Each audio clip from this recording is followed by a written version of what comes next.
Bueno, estamos con Adriana Serkis, presidenta de la CONEA, y Sol Pedre, gerenta del área CAREM. Para Prensa al Frente queríamos charlar un poco sobre la realidad de la CONEA y el sector nuclear. Y la primera pregunta que tenía era, digamos que en estos 72 años que se acaban de cumplir, han habido una cantidad de hitos importantes, como ser particularmente las 3 centrales que se pusieron en funcionamiento, pero también hubo una cantidad de momentos muy adversos, ¿no? Que los últimos podemos mencionar lo que fue la década del 90 y el gobierno anterior. ¿Cómo ha sido posible en todo este periodo, en toda esta historia, vamos a decir, sostener el desarrollo de la energía nuclear, que bueno, el año pasado fue alrededor del 7% del total consumido en la Argentina, según lo que tengo?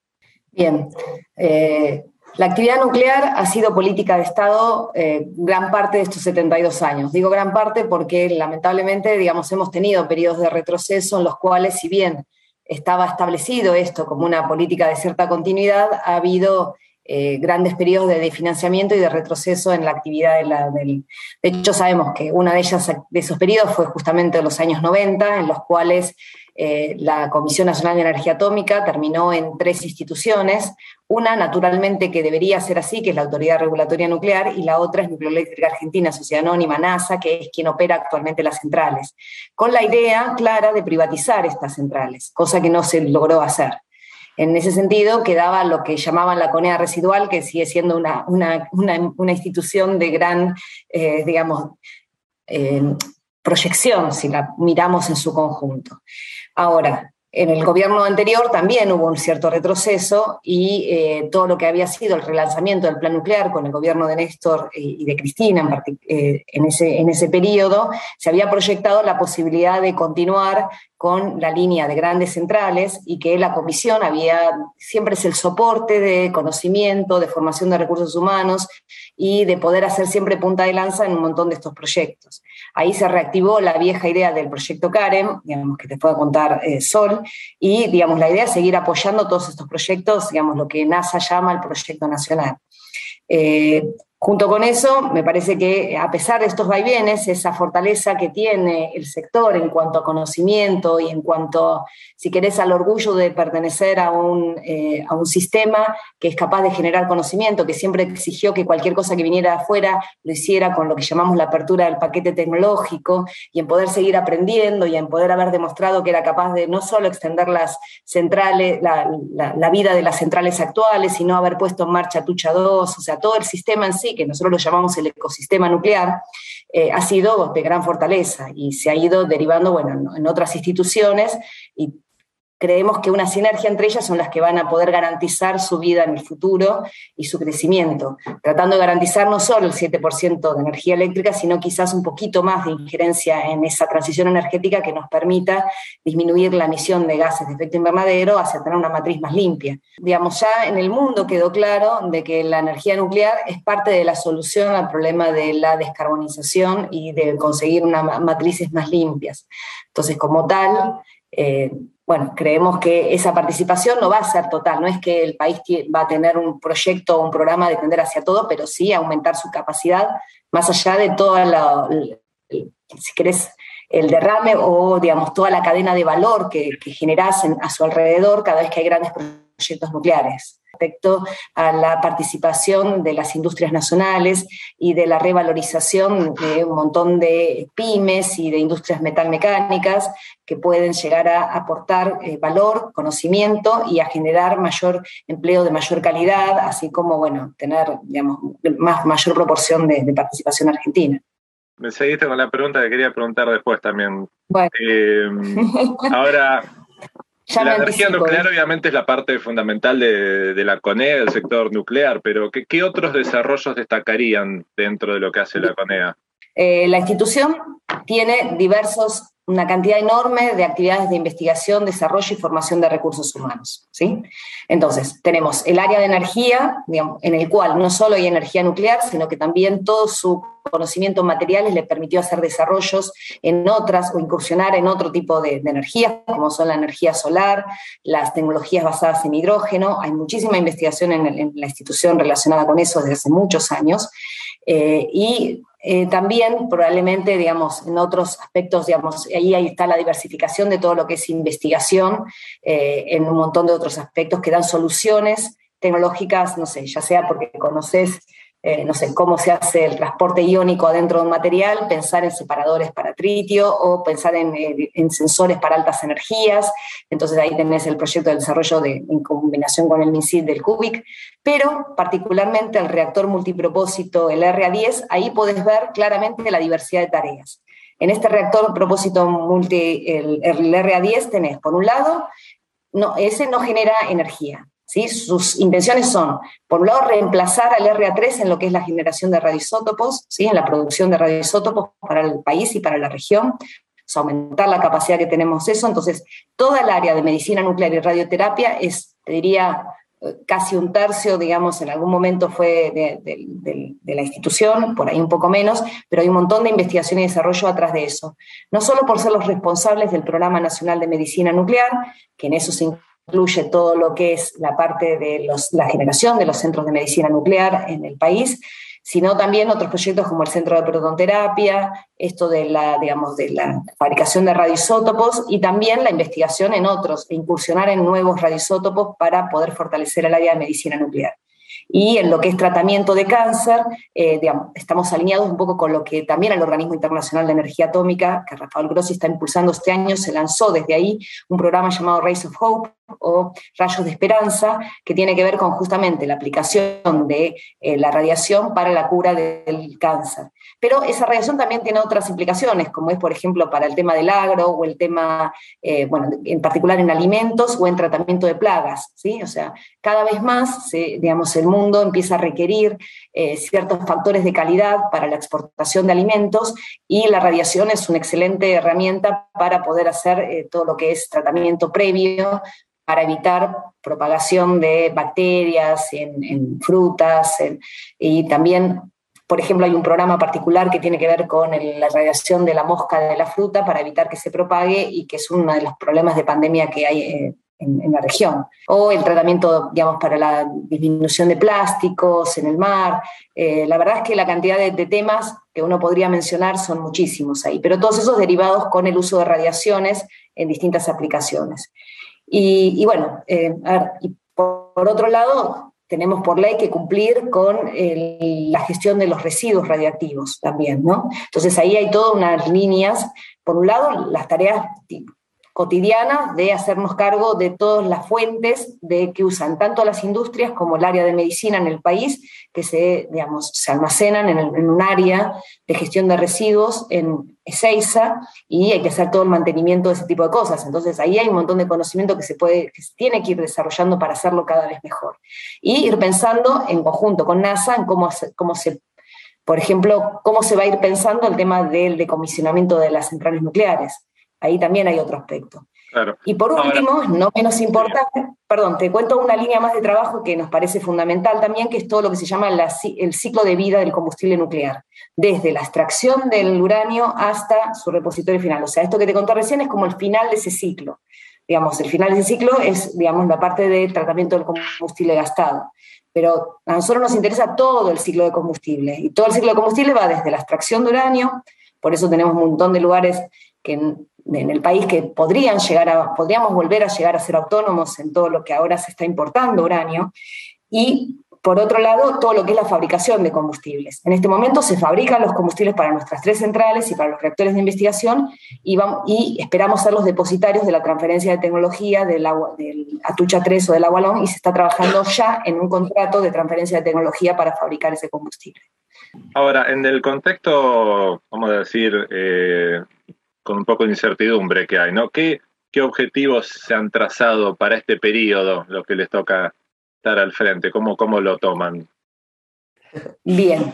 En el periodo que nos trazamos, principalmente finalizar los grandes proyectos que se comenzaron. Dejar a medias un proyecto me parece que es una decisión completamente errada, porque es malgastar la inversión que ya hicieron, que hizo el país en esos grandes proyectos. Ahí me refiero al CAREM, al RA10 en particular, y digamos al Centro de Protonterapia, como grandes proyectos. ¿Está bien? Continuar con el análisis en el área de medicina nuclear, interactuando con el Ministerio de Salud, el Ministerio de Ciencia y Técnica y el Ministerio del Interior, tratando de que ese plan de medicina nuclear se reactive en ese sentido. Y después poner en marcha nuevamente la planta de agua pesada, pensando, digamos, que es un acervo estratégico institucional que nos va a permitir pensar en continuar con la línea de centrales nucleares de uranio natural y, digamos, ir evaluando la posibilidad de entre todo ese ciclo de combustible, de ver cuáles son las posibilidades que tenemos, estamos en un análisis concreto, de ver si se logra que algunos de los sitios pueda llegar a volver a hacer extracción de uranio sin tener que importarlo.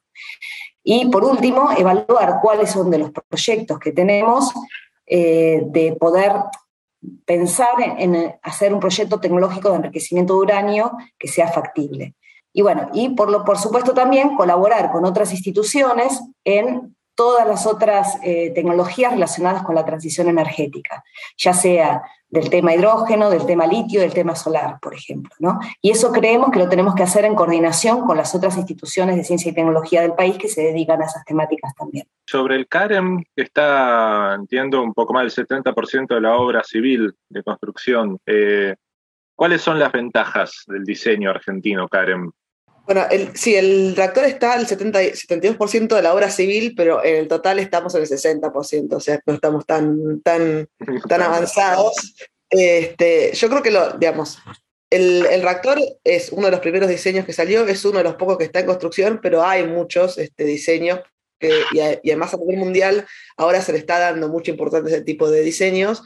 Los yanquis tienen los suyos, los chinos tienen el suyo, los rusos tienen el suyo, o sea, realmente está viendo en el renacimiento global que está viendo la energía nuclear a partir del tema del cambio climático, y si se quiere un poco exacerbado ahora con el tema de la guerra de Rusia con Ucrania, porque se vuelve a ver el tema de la energía nuclear como un tema de seguridad nacional. Los SMR en particular, los Small Modular Reactors, que son este tipo de reactores pequeños y modulares, están teniendo como un renacimiento particular, si se quiere, un interés particular a nivel mundial, porque también porque tienen ventajas, por un lado, con todo lo que son los sistemas pasivos de seguridad, o sea, todos los sistemas que básicamente no requieren intervención humana para accionar en caso de algún evento y que que accionan simplemente con las fuerzas de gravedad o las fuerzas, digamos, naturales, con lo cual son mucho más seguros. Todo ese tipo de sistemas pasaron a tener mucha importancia después del accidente de Fukushima, y después porque tienen algunas ventajas en cuanto a su tamaño, o sea, la cantidad de inversión que se necesita inicial es menor porque son más chiquitos. La idea es que se puedan de alguna manera producir de manera seriada, si se quiere. No es fácil eso, no es que se está logrando, pero esa es la idea a nivel mundial, tratar de hacer cosas que sean más estándar, más seriadas, más hechas en fábrica. Y además se combinan muy bien con las energías renovables, porque tienen más capacidad de acoplarse un poco a las energías renovables en cuanto a la variabilidad que tienen estas energías, ¿no? Tanto la eólica como la solar no son energías de base, son energías que son intermitentes, y los reactores pequeños tienen alguna capacidad de por ahí acoplarse mejor que las centrales grandes. Todo eso son casi promesas, te diré, o sea, no hay ninguno andando en el mundo, por lo tanto hay que demostrar de que eso realmente es posible. La idea nuestra del prototipo es eso, es calificar la tecnología. Como lo que te contaba Adriana, realmente tenemos 72 años de historia de pasos pequeños tecnológicos, de cosas que fuimos logrando hacer, y eso nos pone en un lugar de poder dar este salto cualitativo para el sector nuclear, que es tener una central de potencia de diseño propio. Eso es un salto para el sector, pero sobre la base de todos los hitos que fuimos teniendo en todos estos años, y por eso es fundamental el trabajo en conjunto con todo el ecosistema nuclear para lograr esto. De vuelta, lo fundamental para el país, además de esto, en cuanto al CAREM, es seguir con la línea que tiene el sector nuclear históricamente, que en un punto también hizo que sobreviviéramos todas las etapas negras, que es la mayor integración nacional posible en la fabricación de los componentes. O sea, no solamente el desarrollo científico, tecnológico, conocimiento, sino que es la unión con la industria nacional. O sea, dentro del ecosistema nuclear, obviamente está la CONEA, que es la institución madre, están todas las empresas que surgieron de la CONEA, en las cuales tenemos participación en sus directorios: INVAP, CONUAR, Dioxitec, FAE, la PIAT, ENSI, ahí está, ENSI, NASA, pero además todas las empresas metalmecánicas del sector.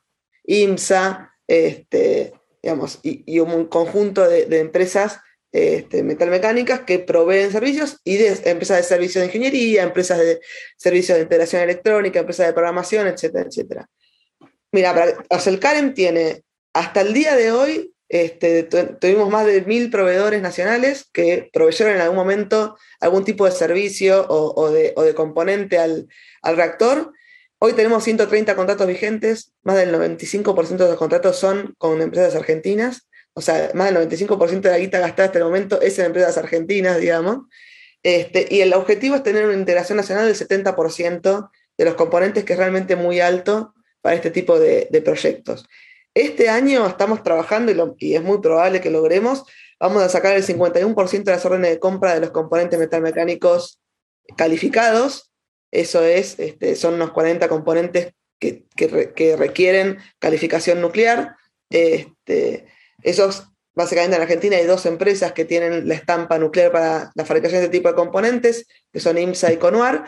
Y además vamos a sacar más o menos el 14-15% de las órdenes de compra de los componentes metalmecánicos no calificados. Ahí se abre el juego a un conjunto más de empresas, son muchos más componentes, son casi 200 componentes. Bueno, y ahí aparecen otras empresas con las que podemos trabajar. Estamos trabajando mucho con ADIMRA, con la que hicimos como un estudio previo de empresas, y ahora estamos trabajando en cuánto tiempo tardarían esas empresas en fabricar estos componentes y cuánto costaría, porque de alguna manera, para poder tener un programa realista, necesitamos también tener en cuenta las capacidades de producción que tiene la Argentina. Lo que es increíble es que desde el punto de vista del desarrollo nuclear argentino, hoy en día estamos con el proyecto CAREM y con los demás, estamos en el lugar justo en el momento adecuado realmente. O sea, durante muchos años la energía nuclear fue mal vista, si se quiere, a nivel mundial. Ahora está teniendo un resurgimiento y encima en particular con este tipo de reactores. Entonces realmente creo que es el momento de afianzar el proceso que venimos dando en la CONEA y en el sector nuclear y de poder, digamos, encaminar el proyecto hacia su culminación, ¿no? Ahora, previamente Adriana recién comentaba, bueno, que los 72 años ha sido básicamente impulso del Estado con sus idas y vueltas, ¿no? Pero a la vez se ha escuchado últimamente, en los últimos años, la idea de que el Estado en realidad es como que tiene que dejar que anden los privados. Ahora, el sector nuclear en particular, ¿hay algún lugar del mundo que no se haya desarrollado impulso del Estado? No. No. Claramente no. A ver, de hecho, la mayor parte de los grandes desarrollos científico-tecnológicos, el nuclear en particular, siempre han empezado y siempre continúan con un apoyo importante de los estados nacionales. La verdad es que esos sectores, y no conozco absolutamente ningún ejemplo en el cual no hayan participado, por 2 razones. Una, por el monto de las inversiones, que suele ser enorme, pero otra, por la importancia geopolítica que tiene el manejar, digamos, también conocimiento en el sector nuclear. Vos pensás que participar para nosotros del G20 no es porque seamos una de las primeras 20 economías del mundo, sino que tiene que ver también justamente con que tengamos conocimiento en el área y eso nos posiciona en algún lugar particular para poder establecer las relaciones con otros países, incluso desde el punto de vista económico, de intercambio de materiales, etc. Así que, digamos, la verdad es que no conozco ejemplos. Y a ver, sobre el caso de Wallón que comentaban recién, o sea, en 2015 se estaba proyectada Atucha 3 con tecnología tipo CANDU nacional. Después con el gobierno anterior todo eso quedó medio en la nada. Y ahora se retoma el proyecto de Atucha 3, pero recién comentabas, ¿no?, con el tipo de tecnología Wallón de China. Y la pregunta es, ¿qué se tendría que cumplir para que esto pueda contribuir no solo a la energía que va a aportar obviamente, sino al desarrollo autónomo tecnológico? Bien, acá hay 2 temas. Uno, que digamos, siempre fue una discusión de si la Argentina debería moverse hacia centrales que llaman PWR o de uranio enriquecido, porque es la tecnología que quizás presenta un mayor avance en el mundo. Y, digamos, siempre estaba esa controversia, porque el problema de tener dos es como distribuir cosas en más de un lugar. Todavía nosotros no tenemos esa tecnología como adaptada. El CAREM es nuestro mejor ejemplo de que vamos a dar ese salto cualitativo a hacer un desarrollo nacional. Entonces, Por un lado entendemos de que el acuerdo inicial era no solo que China nos quería vender este reactor, nosotros queríamos hacer el otro, bueno, hagamos un acuerdo que nos financien los dos. Ese acuerdo país-país lamentablemente no pudo continuar, de hecho se vino bastante atrás en el gobierno anterior, entonces estamos tratando de llegar al mejor acuerdo posible. A ver, financiamiento se va a poner para esta central. Entonces, ¿cuáles son las oportunidades que tenemos? Bueno, por un lado lo que te comenté antes, de que es la transferencia de tecnología, hay una cláusula precedente en el contrato, que digamos del Agualón, que implica que si nosotros no firmamos el contrato de transferencia de tecnología para poder hacer los combustibles en el país, no va a continuar el contrato base. Entonces, eso nos da mucha sustentabilidad en cuanto a que es necesario y va a ser así, digamos, ¿no? Tenemos que lograr hacer ese paso. Pero por otro lado, digamos, basándonos en la experiencia que hemos tenido en todos los casos anteriores, cuando empezaron acá, hicieron la primera central de potencia, tampoco había conocimiento en la Argentina y también trajeron todo de afuera, digamos, Siemens vino e instaló con su tecnología. Sin embargo, digamos, con el paso del tiempo, los argentinos y argentinas nos ingeniamos para poder incluir cada vez más digamos, todo eso que va llegando para poder meternos en el tema de la operación de las centrales. Segundo, nos da mucha credibilidad en el mundo empezar a operar centrales con uranio enriquecido. Y eso nos va a dar más credibilidad también incluso para el CAREM, porque, digamos, no haber tenido ninguna central que opere con uranio enriquecido en el país te quita credibilidad acerca de tu potencialidad de poder hacerlo en tu desarrollo propio, que es el CAREM. Si bien son centrales distintas, si bien son otro objetivo, tienen otra escala, y por ahí los nichos en los cuales operan las grandes centrales respecto de los reactores modulares y pequeños, entiendo que no va a ser exactamente el mismo, nos da esa posibilidad. Así que hay mucho para hacer. El contrato tiene un 40% obligado de integración nacional, por eso te decía Sol que un 70% es un montón. Acá se ha acordado un 40%, donde probablemente la mayor parte sea obra civil. Pero queda un pequeño porcentaje en el cual nos va a permitir también que haya otros componentes que se puedan llegar a fabricar en el país, quizás los generadores de vapor o quizás algunos de esos generadores de vapor, y eso de vuelta va a implicar conocimiento que después Conoar o quien sea que fabrique esos generadores de vapor, entiendo que es la empresa que está más desarrollada para poder hacerlo, pueda utilizar ese conocimiento para seguir exportando. Pensá que Conoar ya está exportando al exterior, a India, a otros países, gracias a todo el conocimiento que fue desarrollando con los proyectos de la CENEA, ¿no? Se han conocido por los medios, ¿no?, las presiones de la embajada yanqui sobre, bueno, que pueden entorpecer los proyectos que estarían en marcha. ¿Qué se hace frente a esto? Bien, yo creo que es una responsabilidad nacional. ¿Qué se hace? Digamos, es el gobierno nacional el que tiene que tomar las iniciativas de defender lo que se hace en el país. De nuestro lado, lo que nosotros decimos fue no responder a esa si querés, bravuconada de alguna manera, no sé cómo explicarlo. Fue muy burdo, la verdad es que, digamos, me tocó estar presente en algunas de estas presentaciones, digamos, donde la secretaria de Estado de Estados Unidos presenta a su acompañante como un ex FBI y, digamos, nos presenta un informe en el cual yo creo que tenía muchas cosas que, digamos, causaban cierto... no sé, digamos, me parecían tan irrisorias porque eran pequeños recortes de diarios o cosas por el estilo. Y yo creo que lo que tenemos que hacer es seguir diciendo lo firme que es nuestro sistema, lo desarrollado que está y que nuestra autoridad regulatoria y nuestros profesionales son capaces de chequear que se cumplen las condiciones de seguridad, al contrario de lo que ellos dicen, de que los chinos no tienen sistemas de seguridad lo suficientemente buenos y que entonces pueden llegar a producir algún tipo de accidente en las centrales nucleares que tienen. La verdad es que tenemos como contraejemplo la realidad es que no ha ocurrido y, digamos, esperamos que las autoridades de nuestro país entiendan de que no es casualidad de que sea una de las potencias en cuanto a un montón de cosas, y entendemos que tenemos mucho para aprender, pero que tenemos que ponernos firmemente a negociar, tanto con los chinos como con Estados Unidos, de no permitir que tenga injerencia en nuestras decisiones. Para finalizar, a ver, ustedes dos al frente de la CONEA y el CAREM, es como la primera vez que se da así en la historia del sector nuclear. ¿Cómo lo viven personalmente y si consideran que representa un avance del movimiento feminista?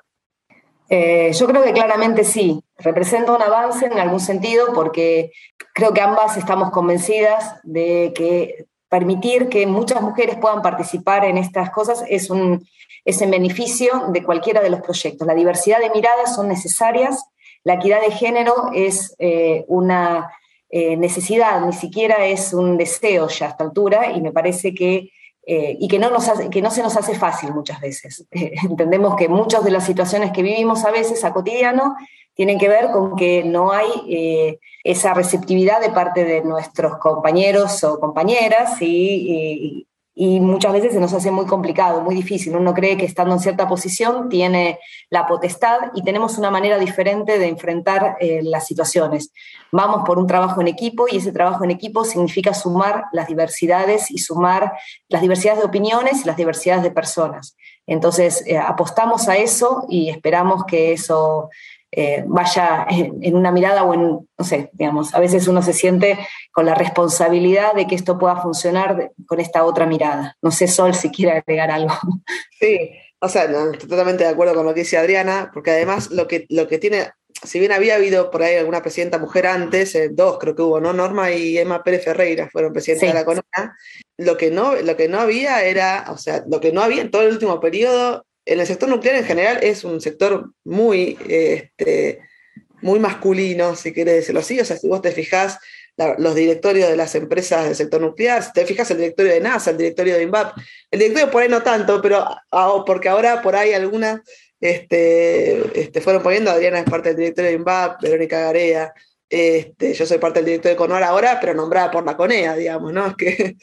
Pero todas las cabezas de todas las empresas nucleares son muy masculinas, es más, con Adriana nos reímos porque, o sea, a mí la situación es, si estamos nosotras, somos las únicas dos y el resto son hombres, si está Adriana sola, es casi que está Adriana sola y los demás, si estoy yo y no está Adriana, es yo y los demás. Pero bueno, no solamente es, Adriana nombró también muchas gerentas de primera apertura que no había prácticamente ninguna en la CONEA y eso cambia la visión que hay dentro de la CONEA de esto. Para mí es muy importante, no solamente por nosotras, se hace difícil, como dice Adriana, porque se nota mucho la manera diferente en que nos ven en un punto, pero por otro lado, me parece fundamental por lo que decía Adriana, o sea, creo que venimos en esta vez con el nombramiento de Adriana y de las gerentas que estamos siendo nombradas, y es acompañar un movimiento que ya venía dentro de la CONEA y que viene a nivel social, no es lo mismo que veces anteriores, no es que, bueno, llegó una, digamos, ¿no? O sea, realmente hay toda una construcción dentro de la CONEA de grupos de mujeres que vienen impulsando un montón de cosas de las que nosotros somos directamente parte, porque la verdad que éramos parte del grupo de mujeres de acá, de otros colectivos de mujeres, y lo que me parece fundamental para este tipo de proyectos como el CAREN, que son proyectos grandes, tecnológicos, de mucha gente, requieren un tipo de liderazgo que arme equipo. Lo mismo a nivel de la CONEA, y eso creo que es una característica fundamental que tiene la conducción de Adriana, si se quiere, y lo que estamos haciendo en el proyecto, pero en la CONEA en general, que es armar equipo, o sea, tener un tipo de liderazgo que arme equipo. Y yo creo que eso es parte de la experiencia colectiva que hemos tenido como movimiento feminista en los últimos años. La manera de organización, de escuchar a todas las voces, de tomarnos el tiempo de escuchar las diferentes opiniones y tratar de armar el mejor equipo posible. Yo creo que, bueno, dentro de la CONEA hay muchísima gente muy valiosa que está realmente trabajando muchísimo porque esto avance. Dentro del CAREN definitivamente hay equipos de trabajo de primerísimo nivel y que realmente tienen el momento de poder llevar, digamos, expresarse y llevar a cabo todo este trabajo. Es más allá de la pérdida para las mujeres en sí, no es, realmente me parece importante resaltar la pérdida para los proyectos nucleares y para los proyectos en general de tener esta desigualdad tan marcada en cuanto a género. Pensá que en el Instituto Balseiro es solamente 8% de mujeres estudiantes en carreras como física. Un poquito más, subió un poquito más. Sí, son 12, 14, que depende, y en ingeniería mecánica es donde estamos peor, pero bueno, eso se compara con otras universidades, siempre es menor que en otras universidades, eso es lo que uno a veces se plantea. Entonces, bueno, pero bueno, qué sé yo, la UBA es 35% en física, o 40%, entonces fíjate que hay una diferencia importante. Bueno, no sé si quieren agregar algo más, pero... No, qué sé yo, si querés en este último tema, romper el techo de cristal no implica que una sola persona alcance un lugar, sino que se genera un movimiento y esta mirada diferente, que no es lo mismo, ¿sí? Así que bueno. Bueno, muchas gracias. Muchísimas gracias. Yo estoy acá acomodando porque ya me están esperando que me tengo que ir. Ya veo el horario. Chao. Hasta luego.